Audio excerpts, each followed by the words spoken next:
Hello, my name's Vicky Roche, and I am the host of a Wealthy Life podcast.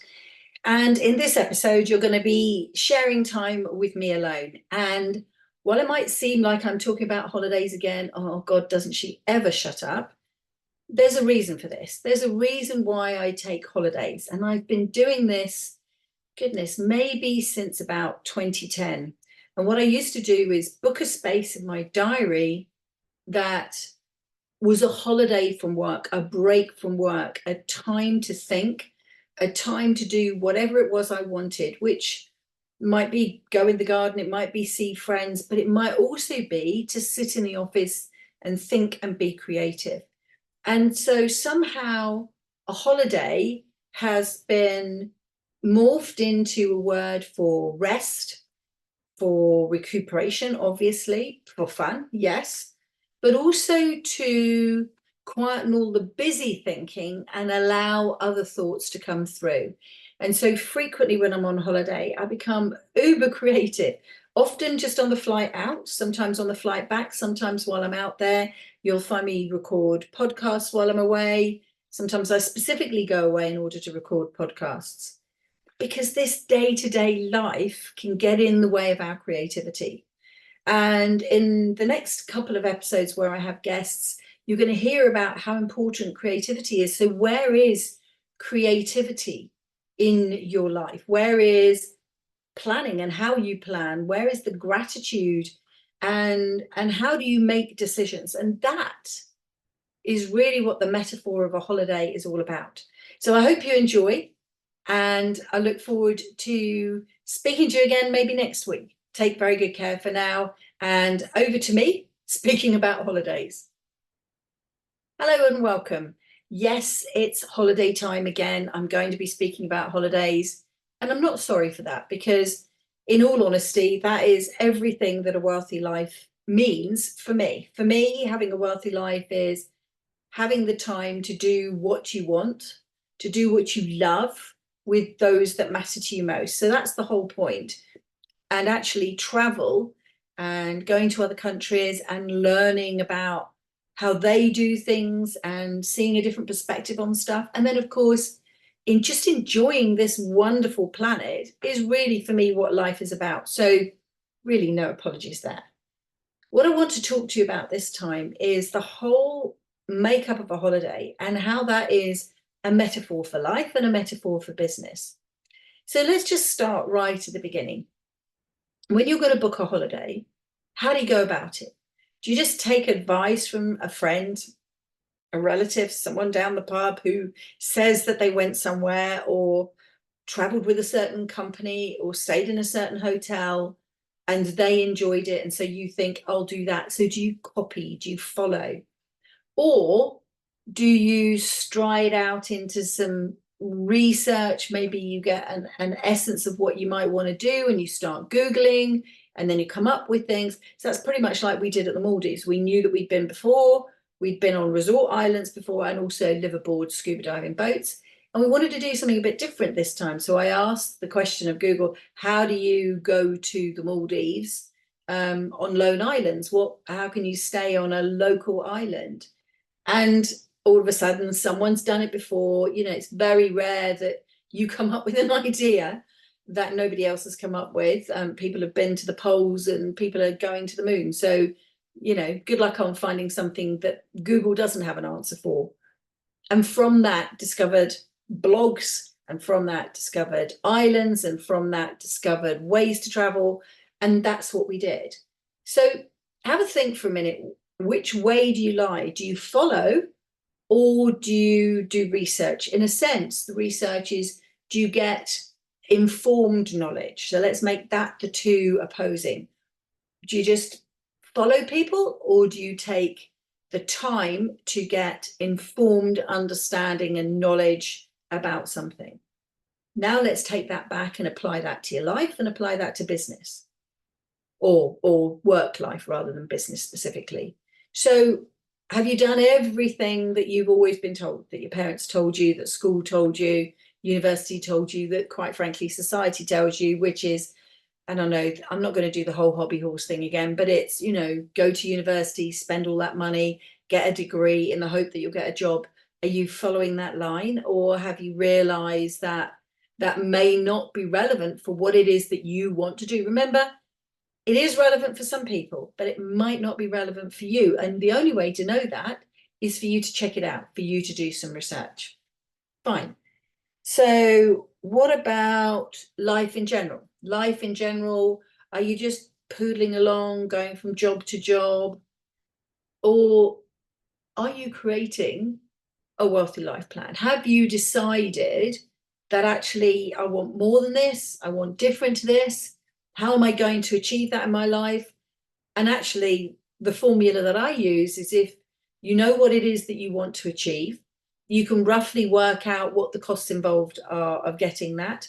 And then you can work back to, do I have enough money now? And if I don't, how long will it take me to get it? So say, for example, you want a holiday for £1,000 and you've only got £500 in savings. How long would it save you to get £500? I want to only work 4 days a week. I currently earn, say 2,500 a month, just to make the maths nice. So I'm going to lose 500 of my wages and come down to 2,000. How can I replace that 500? And that's the sort of planning that you can do. And that's how holiday planning relates to life. What about gratitude? And you know I love a bit of gratitude. And if you haven't listened to the episode about setting the alarm, please set the alarm at 3:33 in the afternoon and ask yourself the question, what am I grateful for today? Or how have I been successful today? Or whatever the question is you want to ask, do that. So how does gratitude relate to holidays? Well, let me ask you this question. When are you happy? When do you get the joy from a holiday? Do you have to get all the way to the location and in the hotel and unpack? Do you have to get on the beach and feel the heat on your face? Or is it sooner than that? Is it when you step off the plane? Is it when you step on the plane? Is it when you arrive at the airport in the country that is your exit point? Is it when you book it, or is it when you plan it? Quite frankly, I am delighted at the moment I even have a thought. The moment I have a thought that I might have a holiday, I'm already thinking about a holiday that we won't go on until maybe 6, 7, 8 months from now. I'm starting that planning process. I'm doing some research. I'm screenshotting things. I'm asking questions of Google, and I'm already excited for that holiday. I'm already grateful that I can be having those thoughts. I'm grateful that I can be having those plans. So I'm like really, you probably know that about me anyway, quite easy to get excited, and that's not a problem. But what about you? When are you happy, delighted, grateful, excited that you're going on holiday? Now that makes a difference. And this is about delayed satisfaction. If you suffer from, and I'm going to call it a condition, if you suffer from delayed satisfaction, you're going to find it very difficult to be excited about things in life, satisfied, even not in the bad way of like settling, but satisfied in the way of I've achieved something. It can relate to how you think about everything. So for example, if you decided that you're going to start a project, is the fact that you're starting the project giving you energy, giving you positive energy? Or are you beating yourself up all the way till the end, till it's absolutely perfect? Now, I am a perfectionist, so I fully get this. Now, that doesn't mean to say that I can't still be a perfectionist about holidays and about everything else in my life. I can just be happy and grateful for it first, and then work on getting it perfect later. So think about this in your life. Are you the health that you want? Are you in the relationship that you want? Have you got the finances that you want? Have you got the life plan or the strategy that you want? Have you got, if you're in business, the business plan and the business outcomes that you want? And let's just assume at the moment that the answer is no. If you focus on that, that's like focusing on a gap. I have not got what I want. And if you focus on that, you're in that negative mind space, then it's very difficult to see the opportunities. However, if you are grateful that you have created this plan and that you're moving towards it, and you know that you haven't achieved all that you want to achieve and there's more to achieve yet, which is perfectly fine, but you're still happy. You're still aware of the fact that you're successful. You're still aware of the fact that you're achieving things. You're still in that place of gratitude. You're still positive. Then the opportunities come to you. If I take it back to holidays, if, for example, you are happy that you've got a holiday and you're in a positive mindset, then the back of your mind, the unconscious, is happy for you as well. And so it's continuing to look for occasions when this reappears. So we booked one of those voucher holidays to head off to Istanbul. We've never been before. And I made a joke that we're doing all the M's this year. So I'm trying to connive how all our holidays have something to do with M's. So from molten lava in Lanzarote to the mantas in the Maldives, and then the Medinas in Marrakesh and the mosques in the mosques in Istanbul, and then the mermaid in Copenhagen, and then there'll be Mozambique at the other end. So I'm sort of trying to create this whole joke around this. And I'm grateful for all that's coming and all that's past. And blow me if a friend of mine isn't in Istanbul at the moment. And so the first thing I've done is, where she's making recommendations for places to eat and things to do, I'm screenshotting them. And as soon as she comes back, I will be messaging her going, right, well, we've got 5 days. What do you suggest? Now, if I wasn't happy about that holiday, or I wasn't grateful for that holiday, and I was in a more of a negative mindset about it because I hadn't landed and I wasn't on the tarmac or I wasn't in the hotel, do you think that my unconscious, that is roaming around in the background, doing everything that it needs to be doing, aware of all the information in the world, aware of everything that needs to go on in my life, would also be looking out for things about something that I am not happy about? It will probably be ignoring them. And that's the point about this positive mindset, that the creativity, the success, the gratitude, every word that is around positivity helps you find more opportunities. And so this, for me, is why holidays are so important, because you can then reflect on them and you can see them as a reflection of your life. How do you book a holiday? Do you take advice? Where do you go? What do you do? What do you experience? And yes, there are times when you just want to lie on the beach and you don't want to learn the language and you don't want to do anything other than chill out and just get some sun. And that's very typically British, and probably because we often don't have as much sun as we all crave in this country. There's nothing wrong with that. But you can still be grateful for it. You can still find opportunities to reflect. You could, while you're on that sunbed, read a book that might enhance your knowledge. You might think about, actually, I'm really enjoying this. How can I have 2 holidays a year, or 3 holidays a year, or 4 holidays a year, and make a plan? There are so many things that you can do all the way through any type of holiday that you try and book or choose to book, about reflecting on how it mirrors your life. So my suggestion for you, or my challenge for you, if you like, think about the last holiday you went on. We're going to do this a couple of different ways. Think about the last holiday you went on, wherever it was in the world that you went. And for some, it might be a long while ago. For others, it might be in the last couple of weeks. What did that holiday tell you about your life, how you live your life, or even about how you want to live your life? Did you thoroughly enjoy the holiday? And that's fine. Did you enjoy the holiday and it spurred you on to either go to that country or another country? Did you not like the holiday, or was there something about the holiday that you didn't like? And therefore, what could you do better in future? And now, if you have a holiday planned, whether it's booked or not, planned, let's think about that process. So how did you choose where you wanted to go?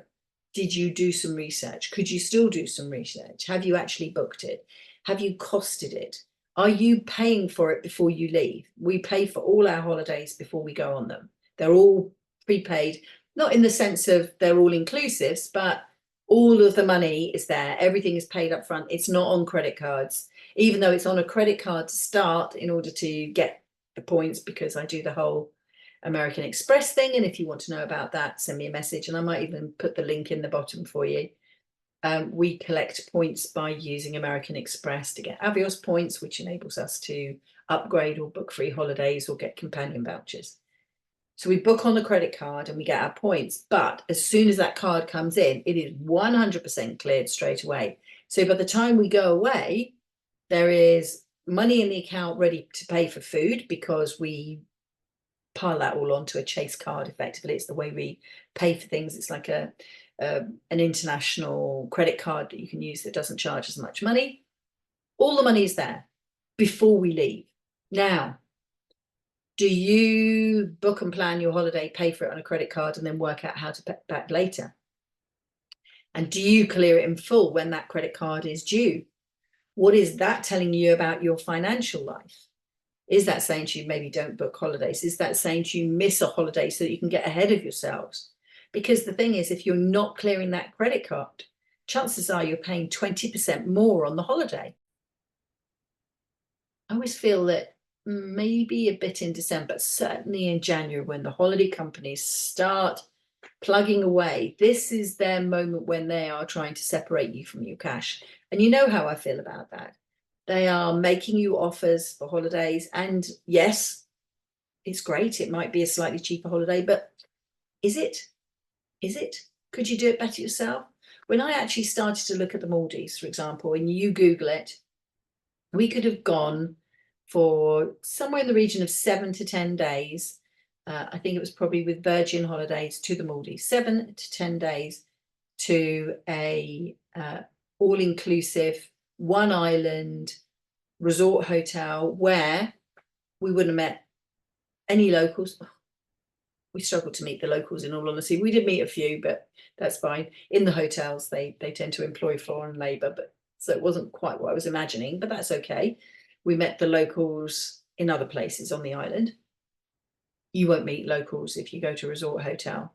A resort hotel is owned by, you know, some international or national company, and they are definitely employing foreign labour. So this isn't anything about the Maldives. This is simply a hotel plopped on some sand in a location where at certain times of the year you're guaranteed your sun, because that's what they're selling. Now, the cost of that was about $2,000 to $2,500 per person. Depends on the resorts that you pick. We did a month, all inclusive, 2 different islands, including all our scuba dives, including the flights, including the taxi transfers, including all the food, for less than that. And I've literally just done the budget. So are those holidays that are being advertised to you actually cheaper? And if you don't pay your credit card off, they're definitely not cheaper. And so when you're doing your planning and you're thinking about your financial planning, are you just doing what everybody else is doing? Or are you making those informed decisions? Are you doing your research? And yes, the holiday companies are going to say that you've only got until 2 days from now to make your booking, because they want you to make that snap decision. It's almost like they're creating some sort of, not auction frenzy in the sense that, you know, under the hammer and it's gone, but it is a bit like that. It's time constrained. It's scarcity. There are only 100 places, or it's only on for 2 days, or it finishes at midnight tonight. Those are marketing and psychological techniques designed to make you make snap decisions so that they can part you from your money. And yet, if you think about it, you could have better holidays, longer holidays, holidays in all sorts of places you never even imagined, if you do a piece of research and if you do the planning. Now, I'm not knocking any form of holiday, and we've done plenty of package holidays. Some of our holidays this year have been package holidays. That's not the point.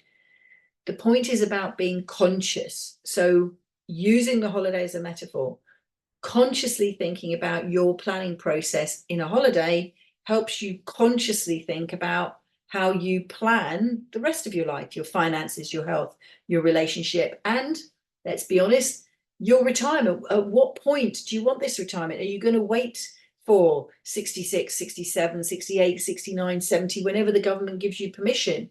Or are you going to choose how you're going to live your life? And then you can use the holiday in terms of, when are you grateful? When do you feel like you've succeeded in booking that holiday? And when are you in that positive mindset and happy?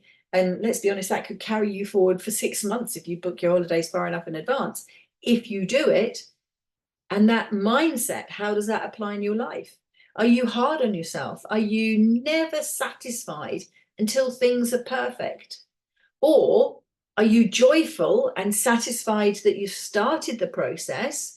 Even if it's not perfect yet, you're still happy because you're moving your way towards perfection. And then generally, are you following the crowd? Are you just doing what others want? Are you thinking independently? And I think more and more we're in that pre, middle, and post-election period in the UK, and America is too. And where was it? I've just seen India recently elected a woman. Everybody seems to be in sort of like major election mode at the moment. And it's an unsettling time.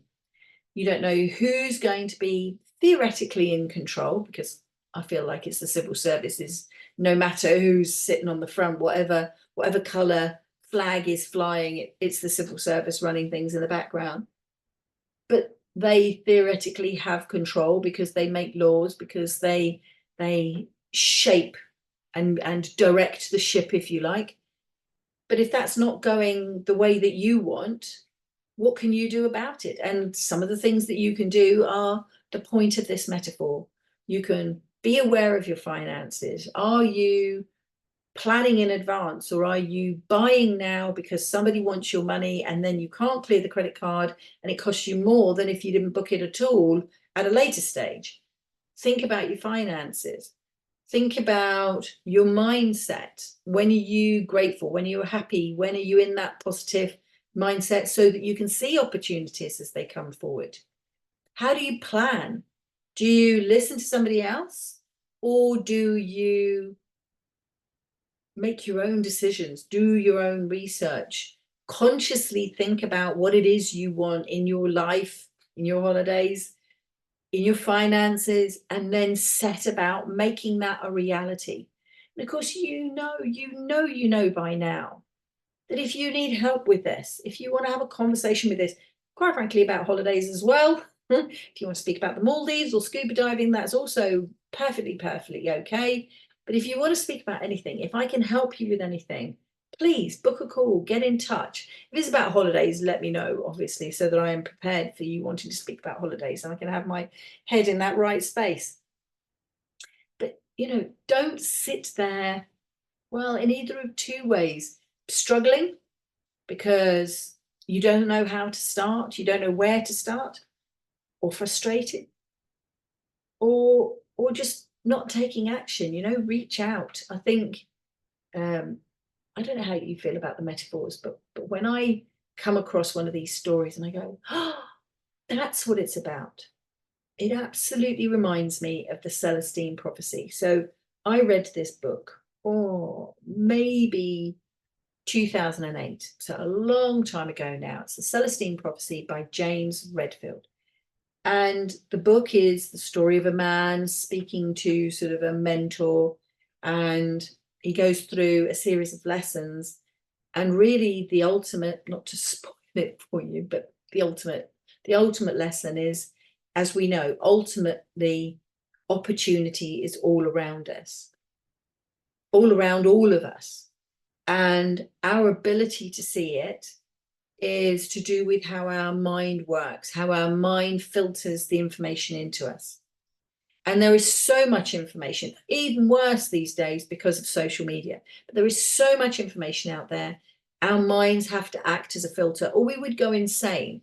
Whether there are constant noises or you know, the cat's rubbing against your leg while you're trying to concentrate, or you know that it's lunchtime and you haven't put the dinner on, or work and there's this deadline. So there's all these things that can be going on in your head. You have to control your thoughts. You have to be the one in charge of your thoughts. And you can do that. You can do that through the gratitude exercises, you know, waking up each morning. What are the 3 things that you're grateful for? 3 things at night before you go to bed. What are you grateful for? Thinking through those processes, meditation, if that's what you need, or getting out a pen and paper and planning, but controlling your thoughts and, in a sense, using your conscious mind, here I'm awake, I'm thinking, to let your unconscious mind know what's important, so that it can start to not just filter things out, but filter irrelevant things out, so that you can focus on what's relevant for you and see those. And it's almost as if you put on a new pair of glasses. You put on a pair of glasses where your mind that is scanning, and this, if you like, is a prehistoric trait that we have. Your mind is always scanning because it's looking for the saber-toothed tiger or the wolf that might come and attack you, and we don't have that these days. So you're always looking around. What you want it to be doing is looking around with purpose, looking around with it on purpose for you, for what you want to achieve. And for me, when the stories come, which is back to James Redfield and the Celestine prophecy, the story is a message. There's an opportunity there, something for me to learn, something for me to recognize, something for me to think about. And my particular mind does it in the way of stories. It goes, oh, that's like this, that's like this, that's like this. I opened the fridge the other day and there's something called a mooli, Mooli. It's an Asian radish. I bought it to put in a salad. It's on the bottom shelf. It's going off again. It's the 3rd mooli I've bought, the 3rd mooli I've not moved and taken out the fridge and actually done anything with. I'm going, that's like knowledge. If you don't use it, it goes off. You know, so all the time, I'm obviously a bit of a nutter. I hope you bear with me on this, but I'm sure a few of you might be similarly crazy like I am. And if you're not, maybe you could learn to allow a little of this crazy in here. What are you seeing that you're not recognizing as opportunities? When are these metaphors, these stories, these images, these lessons there, literally right in front of you? But because you've not been clear about what it is you want to achieve, you're missing them. Don't miss them. Please don't miss them. Right, I'll stop. I'm getting a bit crazy now. So I'll pull back and I'll just say, look, I really hope you have gained some insight out of this. And what I really want for you is to recognize that there is opportunity all around us. If you can work out how your mind works, if you can then, in a sense, reprogram it, I suppose that's what I've done with all of the education and the training I've done. I've learned NLP, neuro-linguistic programming. It's using words and thoughts to program my mind, to help me focus on what it is that I want to focus on. If you could do that, even just by 1% more each day, each week, each month, you're going to get more of what you want and less of what you don't want. And I think that's just going to make life much better, isn't it? That's just going to make a nicer life. And whether it's about more holidays or more time with your children or sorting your finances out or starting investing, understanding how you think and getting your thoughts in a line with what you want to happen, not necessarily what you're doing right now, because what you're doing right now might not be moving you forward. But that in itself is a lesson for you to recognize. So look at where you're finding maybe metaphors, maybe my metaphors, maybe you're seeing them straight as lessons, maybe they're popping into your head as an actual thought. Are they helpful? Are they not helpful? And how can you change that so that all the thoughts, all the metaphors, all the opportunities are actually ones that you want, that are directing you in the right place? So my name's Vicky Wooshea. I hope that I have been able to put some whoosh into your life. I hope that these stories have made you think about how you plan, when you're grateful. And Are you just following the crowd, or are you doing this from a position of being informed with your finances in place? I look forward to speaking to you again next week. Please make sure that you like, follow, subscribe, do everything that you need to do so that you don't miss out on any of these episodes. Very best wishes, and speak again soon.